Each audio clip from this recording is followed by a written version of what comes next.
ఆడబిడ్డ బువ్వ బంధు పెట్టుర్రి సలాకి కాల్చి వాతలు పెట్టుర్రని ఒక్క దెబ్బకే అర్థమైంది. మా అక్కలందరూ తయారైనరు. ఒకరొకరిని జుట్టు పట్టుకొని వంగబెట్టి గుద్దే పరిస్థితి వచ్చిందని రెచ్చగొట్టిన రాజకీయ నాయకులు తేలుగుట్టిన దొంగల్లాక మంచం కింద దాచుకుంటున్నారు. ఇవాళ వాళ్ళ బాధ ఏందో నాకు అర్థమైతలేదు. మా పిల్లలు చదువుకోనికే మంచిగా పోతున్నారు. ఇంతకుముందు పక్కూరికి పోవాలంటే ఆడపిల్లని చదివించుకోవాలంటే బస్సు కిరాయితో పాటు ఎక్కడ పంపాలనో కష్టం ఉండే. ఇవాళ ఆడపిల్లలు గ్రామీణ ప్రాంతాలలో పక్క ఊరికి ఆర్టీసీ బస్సులు వెళ్ళి ఇవాళ చదువుకుంటున్నారు. పాఠశాలల్లో ఆడపిల్లల డ్రాప్ అవుట్స్ తగ్గిపోయినాయి. ఈరోజు విద్యా శాతం పెరిగింది. ఆడపిల్లలు విద్యలో రాణిస్తారు. ఆడపిల్ల ఎప్పుడైతే చదువుకుంటుందో ఆ కుటుంబం బాగుపడుతుంది, ఆ కుటుంబం ఆర్థికంగా నిలబడుతుంది. అందుకే ఆడపిల్లల్ని చదువుకోవడానికి అవసరమైన సంపూర్ణమైన సహాయాన్ని ఈనాడు ఆడపిల్లలకు అందించినాం. ఇదే కాదు, గ్రామీణ ప్రాంతాలలో పాఠశాలలు ఉన్నాయి. గతంలో కాంట్రాక్టర్లకు ఇచ్చేటోళ్ళు చిన్న చిన్న పనులు ఉంటే మెయింటెనెన్స్ ఎవరికో ఇచ్చేది. నేను వచ్చిన తర్వాత సీతక్కని అడిగి అమ్మ ఆదర్శ పాఠశాల పేరు మీద అన్ని 27,000 పాఠశాలల్ని ఈరోజు నిర్వహించడమే కాకుండా వాటిలో ఏమైనా సమస్యలు ఉంటే పరిష్కరించుకునే బాధ్యత కూడా ఈనాడు మా ఆడబిడ్డలకే ఇచ్చినాం. ఇదే కాదు, ఇవాళ పాఠశాలల మధ్యాహ్న భోజనానికి అవసరమైన సరఫరా చేయాల్సిన నిత్యావసర వస్తువులను ఈరోజు ఆడబిడ్డల ద్వారానే సరఫరా చేపించే పరిస్థితి తీసుకొచ్చినాం. ప్రభుత్వ కార్యాలయాలలో ఉండే క్యాంటీన్లు ఒకప్పుడు కాంట్రాక్టర్లకు ఇచ్చేది. కానీ ఈనాడు ఇందిరా మహిళా శక్తి క్యాంటీన్ల పేరు మీద మా ఆడబిడ్డలకు మా సంఘాలకే ఈరోజు అప్పజెప్పి వాటిని నిర్వహించే విధంగా ఈరోజు ముందుకు తీసుకెళ్తున్నాం. ఇదే కాదు, ఒకనాడు పెట్రోల్ బంకులు అంటే హైవే వెంబడి వెళ్తుంటే రిలయన్స్ పెట్రోల్ బంక్ అని అంబానీలో పెట్రోల్ బంకులు కనిపించేది. కానీ మా నారాయణపేటకి వెళ్తే మా ఆడబిడ్డల పెట్రోల్ బంకు కనిపిస్తుంది. నెలకు 5-6 లక్షల రూపాయలు సంపాదించుకుంటున్నారు. అంబానీతో పోటీ పడి రిలయన్స్తో పోటీ పడే పెట్రోల్ బంకుల నిర్వహణ ఈనాడు రాష్ట్రం నలుమూలల మా కలెక్టర్లకు ఆదేశాలు ఇచ్చిన ఎక్కడ ప్రభుత్వ స్థలాలు ఉన్నా మా ఆడబిడ్డలకు పెట్రోల్ బంకులు పెట్టడానికి స్థలం ఇవ్వండి.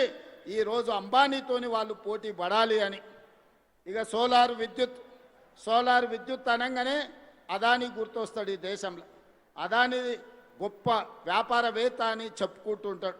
అట్లాంటి అదానీతోని 1000 మెగావాట్ల సోలార్ విద్యుత్ ఉత్పత్తి చేసే వ్యాపారాన్ని మా ఆడబిడ్డలకిచ్చి విద్యుత్ శాఖతో ఒప్పందం చేపించి మా బట్టి విక్రమార్క గారితో మీకు నిధులు విడుదల చేసే విధంగా చేపించి ఈనాడు అంబానీతో అదానీతోని కూడా సోలార్ విద్యుత్ ఉత్పత్తిలో ఈరోజు మా ఆడబిడ్డలు పోటీ పడే విధంగా వ్యాపారంలో రాణించే విధంగా ఈరోజు ఆడబిడ్డలను మనం ప్రోత్సహిస్తున్నాం.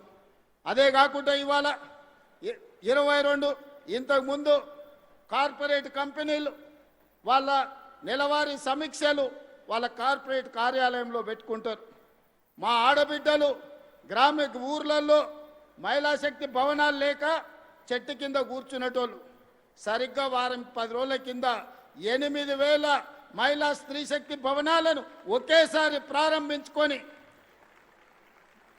మేము గ్రామ పంచాయతీ కట్టాలంటే భూమి దొరకలే. మా అధికారి దివ్యని అడిగిన ఎట్లా సాధించిందమ్మా మా ఆడబిడ్డల టెక్నిక్ ఏదో నాకు చెప్పండి అని. నల్గొండ మా జిల్లా మహిళా శక్తి ప్రెసిడెంట్ నాకు చెప్పింది, సార్ మన సర్పంచ్ ఎలక్షన్లు వచ్చినప్పుడు మాకు భూమి ఇస్తేనే మీ ఓటు సంగతి చెప్తామంటే అందరు లైన్లో నిలబడి మాకు భూములు ఇచ్చిందని చెప్పింది. ఇన్ని రోజులు ఆ ఐడియా మాకు రాలే, ముఖ్యమంత్రి అయినా కానీ. మా అక్కలు సరిగ్గా నరం చూసి ఒత్తిండ్రు. అందరు స్థానిక సంస్థల ప్రజాప్రతినిధులు 8,000 భవనాలు కట్టుకోవడానికి భూములు అప్పచెప్పారు. ఇవాళ వాటికి నిధులు కూడా మా సీతక్క మంజూరు చేసింది. ఇదే కాదు, 22 జిల్లాలల్లో ఇందిరా మహిళా శక్తి భవనాలు కార్పొరేట్ ఆఫీసులతో పోటీ పడే విధంగా మీ జిల్లా ప్రణాళికలు, మీ భవిష్యత్ ప్రణాళికలను రచించుకోవడానికి అద్భుతమైన ఆఫీసులు కట్టుకున్నారు. నాకు తెలిసి తొందరలోనే వాటిని కూడా ప్రారంభించుకోబోతున్నాం. ఎవరైనా వస్తే మీ కార్పొరేట్ ఆఫీసులో కూర్చొని చర్చించే విధంగా, మీకు అమెజాన్ నుంచి ఎవరు వచ్చినా మీ ఆఫీసులో కూర్చొని తలెత్తుకొని నడిపించే విధంగా ఈరోజు మీ జిల్లా మహిళా శక్తి భవనాలు రాబోతున్నాయి. ఇదే కాదు, ఈనాడు హైటెక్ సిటీ ప్రాంతంలో మైక్రోసాఫ్ట్ ఇన్ఫోసిస్, గూగుల్ ఇట్లా చెప్పుకుంటూ పోతే ప్రపంచంలో ఉండే ఐటీ కంపెనీలు ఉన్నాయి. భూములన్నీ వాళ్ళకే ఇచ్చారు, వ్యాపారాలంతా వాళ్ళే చేసుకోరు.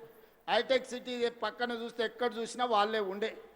ఏ రోజు ఎవరు కూడా ఇన్నేళ్లలో మీరు ఆలోచన చేయండి, ఎప్పుడన్నా హైటెక్ సిటీ పక్కన 1000 కోట్ల భూమి మీకు ఇవ్వాలన్న ఆలోచన